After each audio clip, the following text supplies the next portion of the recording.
I think everybody is looking to help everybody else rise up the ladder, but they don't know if they don't know what you want, they can't help you do that. I'm Tim Malloy with Movie Maker, and today I'm talking with editor Evan Schiff about his work on Frankenstein with Guillermo del Toro, with whom Evan previously worked on the films Hellboy II and Pan's Labyrinth. Evan is an extremely experienced editor whose work also includes Nobody, John Wick 2 and 3, Birds of Prey, The Marvels, and many, many more films. We talk about how to break into the industry, the qualities that make a great editor, and how to become the most popular person on a film set. And now, here's my talk with Evan Schiff. What is unique about this film compared to everything you've done before? What was the biggest challenge? Uh, what was truly unique, and what did you learn? It's about five questions. Yeah. Yeah. So I've worked with Guillermo before, but only as an assistant editor. So to come back and be able to edit for him, and particularly on this film, that's such a personal film for him, was an absolutely incredible opportunity. Most of my editing career up until now has been like I'd say the vast majority has been action movies. Like I did two John Wick movies, I did a Marvel movie, I did a DC movie. And I've done other things that are not in the action genre before, but this is really unique in my career, so far to be able to come and to do an epic drama like this and a Guillermo del Toro movie on top of it. So You did Birds of Prey and you did The Marvels, yes. in addition to two of my favorite John Wicks. So that's incredibly cool. Yes, and Nobody, which I love Nobody. So but like, I had done all that action. I had definitely been looking for like, how can I branch out a little bit? And I heard that Guillermo was looking for an editor for Frankenstein, and obviously like my agency reached out, but I also DM'd him on Twitter and was just like, I know it's been 15 years since we've worked together, but I had such a great time on Pan's Labyrinth and on Hellboy 2. I would love to come do it again, and this time as your editor. And he got back to me like instantly and he was like, yeah, send me your contact info. And I had like a script shortly after that. I had a meeting, not too long after that. And then when I walked in for the meeting, I had done all the prep, that I felt like I could do. I read the script. I'd watched a bunch of Frankenstein movies. I tried to get, a sense of his visual references. And I walked in and he was just like, "Oh, hey, Evan, yeah, yeah, you're hired." And then he left. Actually, I mean, the total amount of time that we crossed paths in his office was like a minute. I just, showing up, I had the job, so that was pretty great. But it started off with you sliding into Guillermo del Toro's DMs, which means he reads his DMs and remembered you after 15 years. Yeah, Um, we had like he followed me on Twitter, and we had exchanged some messages over the years. There was a time, 3 years before that, where we were both in London working on different things, and I reached out to him. I was like, "Hey, man, you want to grab a coffee? I see that we're both here." And it didn't work out then, but it wasn't like entirely out of the blue after 15 years, but we definitely like had not, been keeping in close contact. you have a great website, evanschiff.com, where you talk about your career and how you got to where you are. And to give sort of the abbreviated version, you interned at StanWinston Studio when you were a teenager. Mhm. You went to USC's film production program. When you were there, you got, as you put it, the editing bug. Um, then you worked in VFX. You got assistant editing jobs. That eventually built to you getting these huge films that you've gotten as an editor. How did those formative experiences influence Frankenstein, especially the very early work with Stan Winston? Yeah, I mean, I think that it is always important to have as broad of an understanding of all the different departments on a film as you can. I think, you can hear Tom Cruise talk about, going on set and talking with various, crew members and just being like, "Hey, man, like, tell me what you do." And Guillermo, is well known to know your job as a department head as well as you do, which is one of the things that really puts the pressure on when you start working for him, because you know that like he knows exactly what he wants to get from you, and you have to deliver 110% every time. And obviously, you want to, that is the goal. Um, Did so I Tom Cruise come around and sort of tap you on the shoulder when you were working on Ghost Protocol? Not me, but I definitely like I had a couple interactions with him. There was like a very late night that I flew to Pittsburgh to show him a copy of the rough cut of Mission Impossible, with Paul Hirsch, who was the editor of that movie. And just the three of us at like 11 o'clock at night in a theater in like an AMC in Pittsburgh. So that was pretty fun. But no, I mean, obviously by the time that I started working, on movies that Tom Cruise was involved in, he knew all the different departments. But but I have read interviews and I've heard him talk about, when he was starting out young in the industry, doing this thing where he would go and just ask and like audit, other crew members as they were doing their jobs to understand better what they do. So for me, working at Stan's and like seeing the practical effects and what their considerations were, how the art is, created, all the different, the like the possibilities, but also the limitations that come along, with doing that kind of work and that kind of like prosthetic makeup, it definitely helps me have a greater understanding as I get footage, to know like, okay, this is like, is this a problem? Is this a fixable thing? Is this, what do I as an editor need to keep aware of so that I can protect the other departments if there is something that may have gone wrong on the day? Obviously Guillermo also is very aware of what he wants out of all these departments. And so he heads off a lot of issues that might have otherwise shown up in post earlier on the day. There's all these photos of him, on set with a bucket of blood, like making sure that like the floor is wet down in the exact way that he wants so we don't get unwanted reflections and we get that texture and detail. Um, but I think it's definitely something that like between having a practical effects background at the beginning of my career, a visual effects background after that, mostly as a visual effects editor, not as like a compositor or anything, um, then working with like sound crews and script supervisors and and talking with DPs and things like that. That's all very informative to me as I start editing, because it allows me to not only have knowledgeable conversations with those department heads when I need something from them, but also keep an eye out for, things that they're sending my way that may need a little bit of love from me in order to make it the best that it can possibly be. Guillermo del Toro does something interesting that he's talked about. He talked to us about this when we did a cover story on Frankenstein. He likes to have the entire crew watch footage from the day before, maybe that night, maybe the next day, so that everybody's kind of on the same page about the film, but also so that everybody's hyped and excited about what's going on. And when he made Mimic, his first big American movie, one of the ways he kind of rallied the crew to his side when he was in creative arguments with the Weinsteins is by showing them the footage and saying, this is what we're making, and it's really cool, to get them on board. But that means you have to edit all of that footage. Yes. Um, are you really editing it like as it's going to appear in the film, or are you kind of slapping together the best thing that you can? And does that help you in the final process? Because you can look back and go, oh, I've already edited this sequence. I've already edited this sequence. Much of the work is already done. Yeah, so my memory of being an assistant editor on Hellboy 2 was that we finished the shoot and we had a cut that was so much more advanced than is typical for like what would normally be the point where you only have an assembly. Yeah. And that was true on Frankenstein. But in Frankenstein, it actually was even more accelerated because Guillermo on this film, rather than coming in at wrap and watching what had been cut from the day before at the end of the next shoot day, he wanted to walk on set, let's say on Tuesday morning, with a copy on his laptop of the whole film, including the edited footage he shot on Monday. So the routine that we ended up getting into is that I would come in 4 hours before the general crew call, and I would take 2 of those hours to do an assembly. We would, my assistant editor and I would like load the footage in, organize it.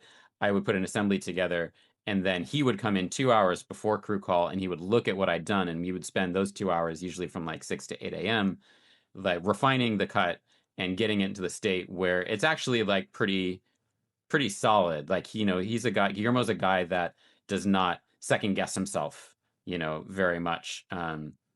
If he likes a take, he likes a take, and you put it in, and he's not being like, well, let me see takes 3, 4, 5, 6, and 7 also, and so so with that workflow, we were editing 2 hours before call every day. He was showing people then on set in between setups. He would show the actors, the copy of the scene. Sometimes, like Oscar in particular, would come to editorial in that time before call, and we would show him, the scene in editorial. And other times, Guillermo would be on set with his laptop scrolling through, all of the movie that we'd shot until that day and showing it to whoever, needed to see it or wanted to see it. There's a great photo that I have printed actually that I need to get Jacob to sign, where it's Jacob in full, makeup with the laptop, on his lap, watching the cut that I had made, and sent to Guillermo on set. And I think Guillermo took the picture with his phone, and so like I was like, I need that photo, and I had to print it out. So one of the things that we ended up doing in Toronto to get to your point about the crew, is that let's say we were in Toronto for 4 months shooting, and around 3 months in, we had a good amount of footage. A lot of it was very far along. We had scenes that we had already sent out for for help with sound design, and Dennis Berardi had given us a bunch of great temps. So we had these like showpiece scenes, and we took over one of the sound stages at Pinewood in Toronto, and we set up a big screen and speakers, and we showed the entire crew about 15 minutes of footage. And a lot of them, I think, had seen bits and pieces maybe over Guillermo's shoulder, but nobody had really seen like a presentation Yeah. outside of like the cast and some department heads and executives. But this was the whole crew. And Guillermo got up in front of them and said, we'd like to present you 15 minutes of the movie so far so you can see the amazing thing that you're working on. But on top of that, we are all a big family, and every day, Evan and I are in editorial at 6 a.m. Cutting the previous day's scenes together. And if you want to come watch us do that, please do. And the next day, there were like 6 people outside my office door at 6 a.m. Wow. And And it was great. And that lasted for like the whole next month. It was different. Sometimes it was the same people. Sometimes it was different people. Um, but the people would sit like on the couch with Guillermo and watch, the big TV that has the signal of what I'm editing. But some people would also come behind my desk and watch, what I'm doing in Media Composer. And so there's just this great like demystifying of editorial, because I feel like we're so often unseen on set. Like I can walk on set and nobody will know who I am until rumors start spreading like, oh, you're the guy with the footage that shows up every day. It was something that he just wanted to offer to the entire crew, and the crew members that took him up on it were very excited and very grateful, and I was really happy to be able to show them like, yeah, this is what I do and this is what it's like, also like editing in real time for a director like Guillermo, yeah, who basically wants to see the execution of the note that he's giving you by the time he finishes speaking it to you. So I yeah. have to work very quickly. I'm in the hot seat when he's in the room, and it's really fun to be able to kind of show that off also to the crew. Does he do more or fewer takes than other directors? Because it seems like to do that, to have that fast of a turnaround, it would be easier if you have fewer things to choose from. There, I mean, there's a wide variety among all directors, but like he shoots, I'd say I got an average of maybe like an hour and a half to 2 hours of footage a day, which is a pretty manageable amount. It might have been 4 hours on like a big dialogue scene. But he shoots single camera and single unit. And so every shot has an intention. That makes it much easier to see what he wants me to do with it than when I get multicam for everything, where, B camera hasn't gotten any direction on what they should be shooting at. So they're just sort of pointing at whatever the operator thinks is interesting. And, when you get footage that has less design behind it, it takes longer to put it together. When you Yeah. get footage from Guillermo, it's very, apparent, particularly after the first like couple of weeks where everybody's settling into a rhythm, then it becomes very apparent, like, oh, okay, this is what, Guillermo wants me to do. And I actually had a little game that I played with myself. I didn't even tell Guillermo this until, only like a month or two ago in a different Q&A. But in the first like 2 or 3 weeks, when I was still kind of remembering my experiences on Hellboy 2 of just being an assistant and watching Bernat cut footage for Guillermo together, the first few weeks Guillermo would come in, and sometimes I would start playing and we'd get 10 seconds and he'd be like, let's just start from the beginning. And we would, rework everything. And so the game that I would play is, can I get Guillermo to come in, watch the scene that I've done, and have him not make any changes? And the more that we got into the shoot, the more days that I was able to make that happen. And I had a pretty good success rate by the end. So that was like every time that he would leave to go off to set, I would just sort of make a little mental note of like, okay, today he was very happy he didn't make a single change to the thing that I had done. I mean, it's such an elegant movie. Watching it, it's the rare movie where there's like, I think every audience member kind of edits things in their heads and they go like, well, this is slow or this is too fat or whatever. I can't figure out who just punched who.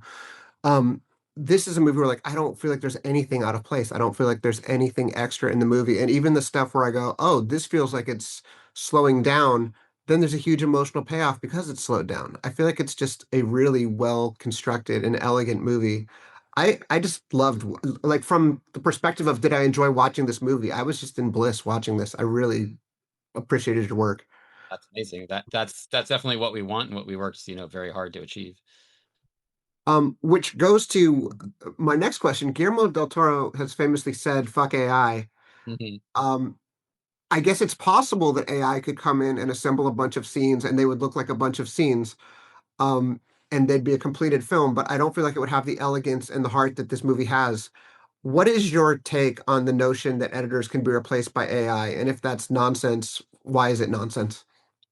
I think I think it depends what your goal is. My feeling on this is that there's probably a section of entertainment media that is designed to be playing in the background as somebody's looking at a second screen doing something, and maybe, someday that is going to be assembled by AI. I don't I'm not an absolutist in the sense that I think that I'm so so irreplaceable that like nothing can be made without human intervention. But a film like this, absolutely not. Like a film like this is handcrafted on set. It's handcrafted in, digitally, in editorial, in VFX, and in sound.